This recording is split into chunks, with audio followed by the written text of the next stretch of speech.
dá uma de cada e... Não sei se as pessoas se prepararam. É um conhecimento nada a ver? É nada a ver, mas... Conversar com alguém, vai ter um negócio que a gente tem que...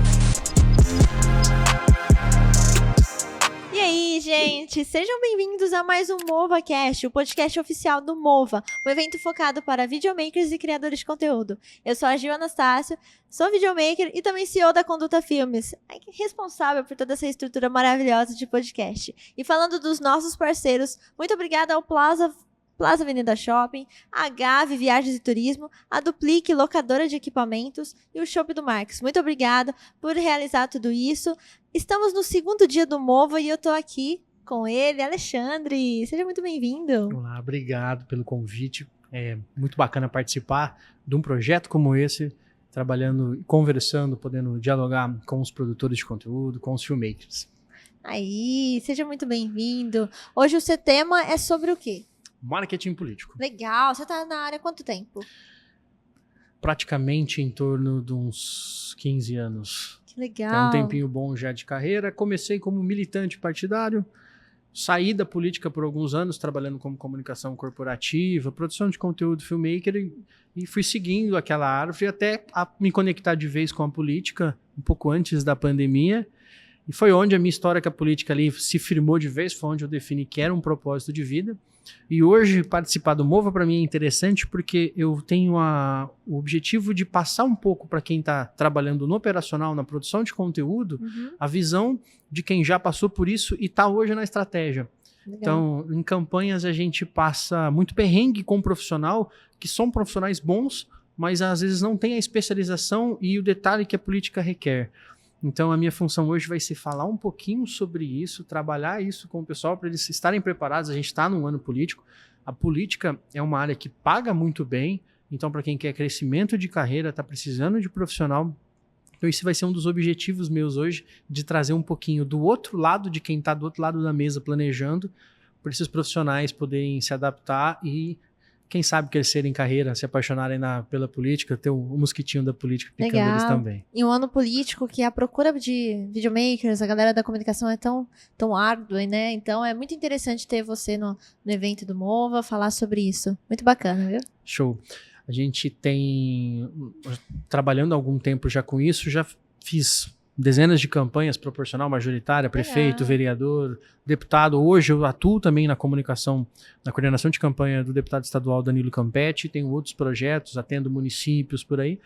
Então, eu vejo a necessidade dessa juventude, que eu me incluo ainda, não tenho 30 anos, então me incluo nessa juventude.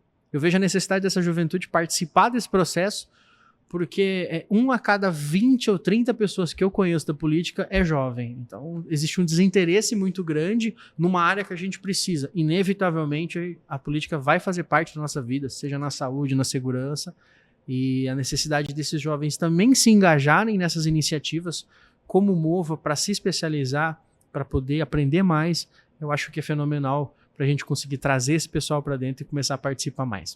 Bacana, muito, muito legal. Alexandre, a gente tem uma dinâmica que chama, né, são canecas, que elas criam ali, você tira um papelzinho de uma e de outra, e nós juntamos essas palavras e formamos alguma pergunta, algo interessante. Show. Essa dinâmica, ela veio do Pod Jovens, que é um podcast da Escola Jovens de Negócio, que é um instituto aqui de São José do Rio Preto, né, que também atinge o interior de São Paulo, e é para jovens de 14 a 24 anos, e nós temos formações de agro, finanças e também o Cria Mais, que junta audiovisual e marketing. Perfeito. E aí, nós trouxemos a dinâmica deles, que é super bacana.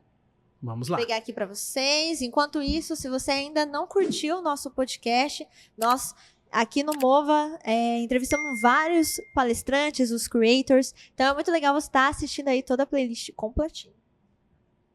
Aí, prontinho. Então aqui nós temos sentimentos, emoções e aqui lugares, e aí vamos juntar. Aí você faz o sorteiozinho, né? Tira um. Tira um, isso. Vamos ver. Ansiedade. Olha, esse tema eu acho que não sai não. Mais um. Aprendizado e ansiedade. O que vem assim em mente pra você? Nossa, eu acho que assim, para quem trabalha com comunicação e principalmente o marketing político, a ansiedade faz muito parte, principalmente no começo. Ansiedade, medo, uma área, é um nicho de conteúdo com muita pressão. Então a gente tem uma frase que eu vejo sempre, que é do Novak Djokovic, que é aquela pressão é um privilégio. Uhum. E essa ansiedade faz parte, é lógico que bem medida, né? É a ânsia da gente de tentar conseguir um resultado melhor, mas também saber dosar isso de acordo com a pressão que a gente recebe. Nunca é interessante isso desbocar num problema de saúde mental ou algo do tipo. O profissional de comunicação política, ele precisa estar muito bem de cabeça, precisa estar com um mental muito bom. Eu costumo brincar que o marqueteiro, o profissional de comunicação política, ele é o piloto do avião. Putz, Então, demais. se o dono do avião quiser andar com menos combustível, a gente sabe o risco. Se o dono do avião quiser pegar um atalho, um caminho diferente, a gente sabe o risco que aquilo pode acontecer. Mas a gente nunca cai junto, sempre tem um Exato. paraquedas pra gente. Então, trabalhar em cima disso é fundamental. Todo profissional que começa a trabalhar na política passa muito perrengue, com ansiedade, porque ele não sabe se vai dar certo aquilo.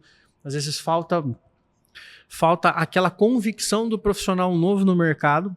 Sim. Mas conseguir trabalhar essa ansiedade, e principalmente hoje em dia, né? Hoje já está mais fácil isso, mas ter um acompanhamento, procurar um acompanhamento, ter muita fé e muita convicção do que o que você está fazendo, se está bem planejado, se está bem estruturado, vai dar certo. Tem muita convicção que vai dar responsabilidade, certo. né, Alexandre? Muito. Você falou sobre marqueteiro, e realmente é esse termo que se usa, né? na É política. marqueteiro. É o marqueteiro. Ele era um tema muito bom aí com as operações que a gente teve, Lava Jato, muitos Sim. marqueteiros foram presos e aí o nome ficou um pouco ruim Mas no ainda mercado. assim é conhecido, né? O marqueteiro do fulano. É o marqueteiro. Então, e hoje a gente tem...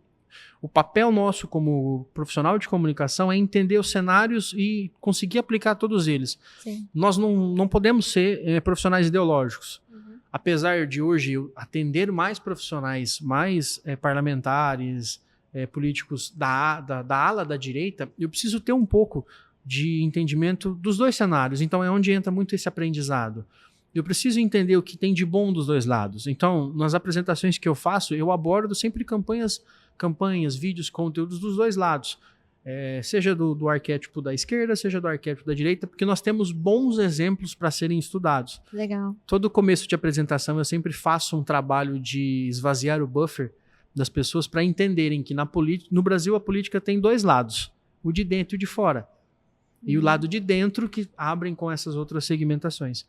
E entender esses cenários e aproveitar para aprender o que cada lado tem, a gente consegue se preparar melhor numa campanha. Se eu estou fazendo uma campanha de um parlamentar da ala da direita e eu tenho um outro parlamentar de oposição de esquerda muito forte e eu tenho um estudo por trás disso, eu posso saber os passos dele. Eu consigo prever o que ele vai fazer para entender a narrativa que eu vou aplicar na minha campanha. Então, a ansiedade faz muito parte desse processo, mas o aprendizado em cima disso e um detalhe que eu sempre brinco, de todos os profissionais de comunicação que eu conheço, os da região principalmente, os marqueteiros, parece que eu sou o único que já perdi campanha. Porque todo mundo sempre ganha, mas na derrota ninguém nunca fala. Uhum. Mas não tem aprendizado maior do que uma campanha perdida. Porque a campanha que vence, você nunca observa os erros. Você nunca volta no passado para entender o que deu errado. Agora, a campanha que perde, ou que às vezes até mesmo ela sai vitoriosa, mas fora da projeção que a gente tinha imaginado, é um aprendizado muito grande. Voltar à mesa depois de um tempo, eu costumo fazer isso em todas elas, depois de 6 meses, onde você já esqueceu tudo, voltar para a mesa, pensar, ó, o que deu errado, chama o candidato, chama o coordenador de campanha, o que deu errado, o que a gente pode fazer diferente na próxima, e aí sim é um grande aprendizado. Uma campanha que é derrotada se aprende infinitamente melhor que uma campanha vencedora, mas é lógico que a campanha vencedora é muito mais interessante. Que legal. E para esse jovem que está assistindo a gente e tem interesse em aprender sobre marketing político, onde que esse jovem ele tem acesso? Até porque é difícil, como você falou, o jovem querer, então por isso que é muito importante um movimento como esse, ter aí o Mova, com a participação de marketing político. E como que esse jovem ele consegue ter esse conhecimento? Hoje tem muito material bom na internet, muito material gratuito. Nós temos profissionais interessantes no mercado. Acho que a maior dica que eu posso dar para todo mundo é procurar esse aprendizado de cabeça vazia e não focar tanto no profissional que está fazendo aquela comunicação.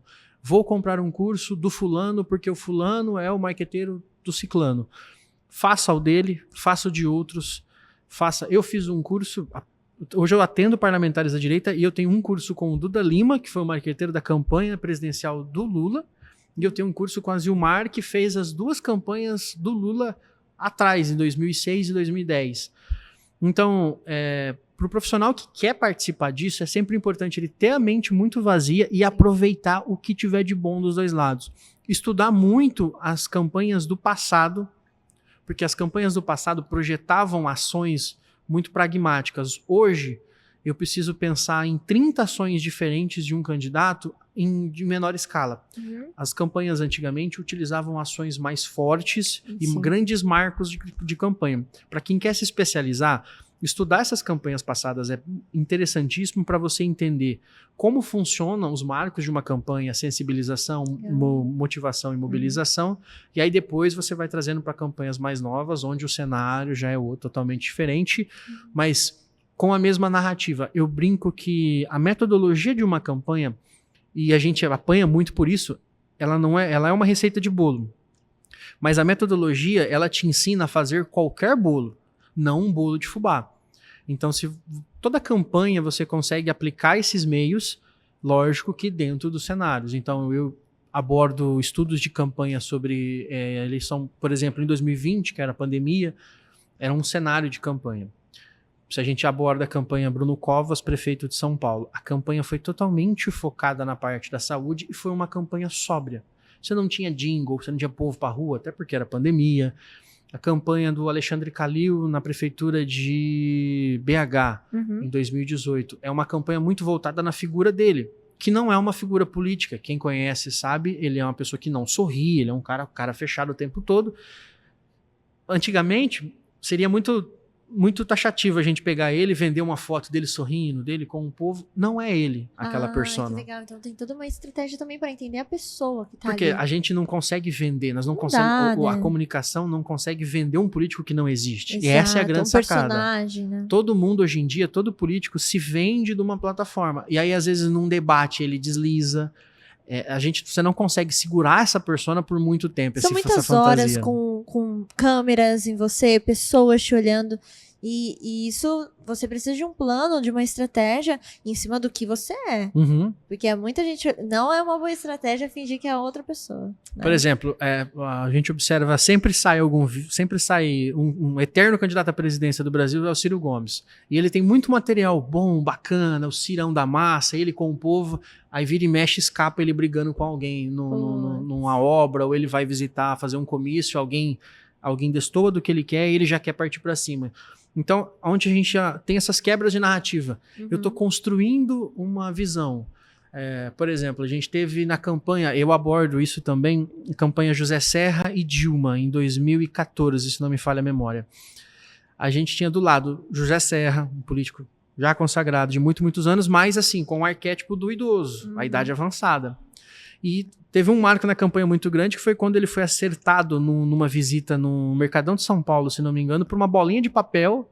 E aí ele pôs a mão na cabeça e chamaram a ambulância. Quem estava tomando conta da campanha da Dilma era o João Santana. O que ele emplacou na mesma semana. De um lado você tem o Serra, idoso, que foi afetado por uma bolinha de papel. Do outro lado ele taxou a Dilma. Mãe que venceu o câncer, foi guerrilheira, enfrentou a ditadura. Ou seja, ele usou o arquétipo e usou essa narrativa para quebrar a narrativa do Serra e vender a narrativa de uma candidata. Independente do que aconteceu depois do que foi o mandato, foi uma narrativa muito bem feita e muito bem aplicada. Ou seja, tentaram vender algo do Serra que não era, caiu por terra. Olha aí, que interessante. Vamos para mais uma? Muito bacana. Gratidão? Gratidão tá saindo bastante.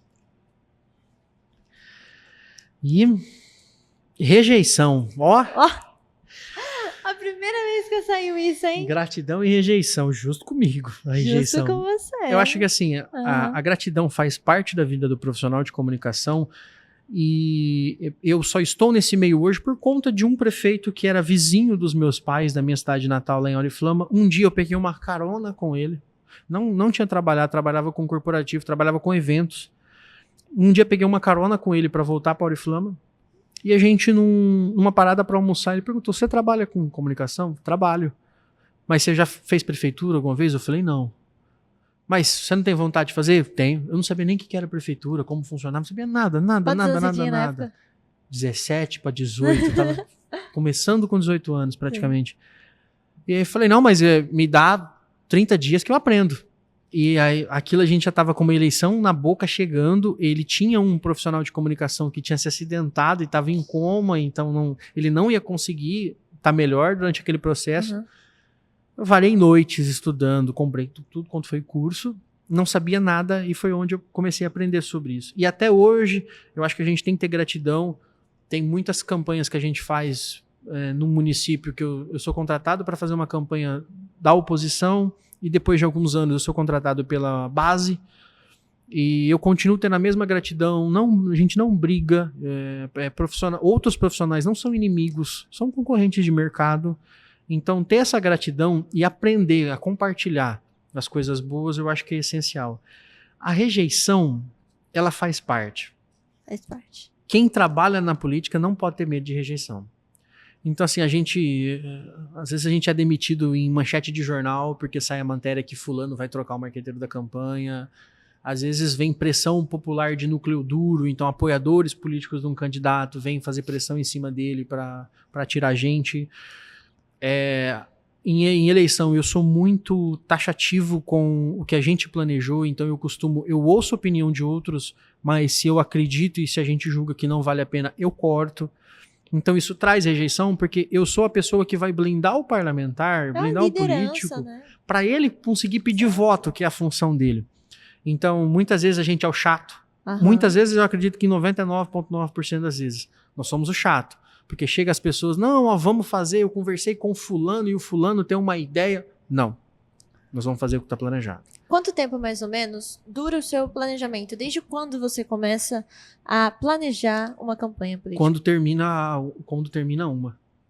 O bom planejamento, ele é feito quando termina uma eleição. E aí você já tem esse contrato com o político? Eu já tenho meu contrato com o político. Daí eu começo a prestar um serviço dele de diagnóstico primeiro, entrevista em profundidade, entrevista diamante.